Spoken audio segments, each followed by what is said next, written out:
On November 5th, the Athens County Historical Society and Museum will commemorate the Millfield Mine Disaster. The man who will lead the remembrance joins us now in our studio. Ron Luce, thanks so much for being with us tonight. Well, thank you for having me. Well, first, let's start off with just a brief explanation of what will be happening at next month's commemoration ceremony. Okay, well, on November 5th, which is actually the 82nd anniversary of the tragedy disaster at Millfield, we will be offering a program trying to explain to folks what happened on that fateful day, why this is so important to our history, and give people an opportunity to remember the 82 lives that were lost.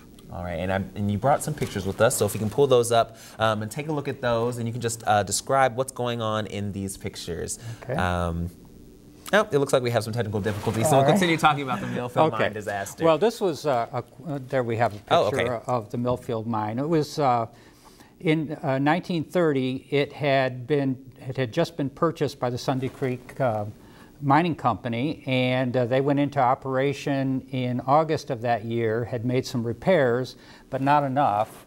On November 5th at 11:45 a.m., there was a major explosion heard, and a number of the miners came running out of the mine. Unfortunately, a number did not. And it was later found that 82 of them had actually died in the mine. 19 survived, they were found. Among those dead was the company president and vice president and some of their guests. So there were 9 guests there, or 9 people there today, or on that particular day. So it was pretty amazing. I mean, there were many incidents like this across the country, not quite as large as this in many cases, but where people lost their lives. But in this case, the mine owners were in there as well. So it was quite a tragic event. People came running from all over the countryside to find out what was going on. Of course, people were concerned about their loved ones, and it was quite chaotic.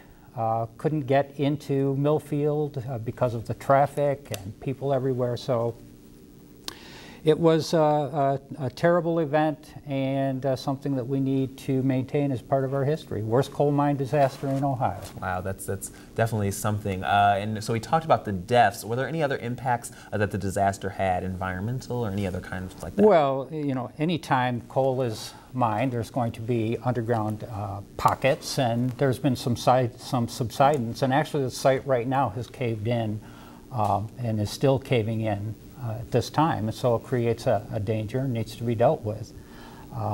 And obviously many of the men who breathed in those gases and things at the time of the explosion went on to be very sick and have problems throughout their lives.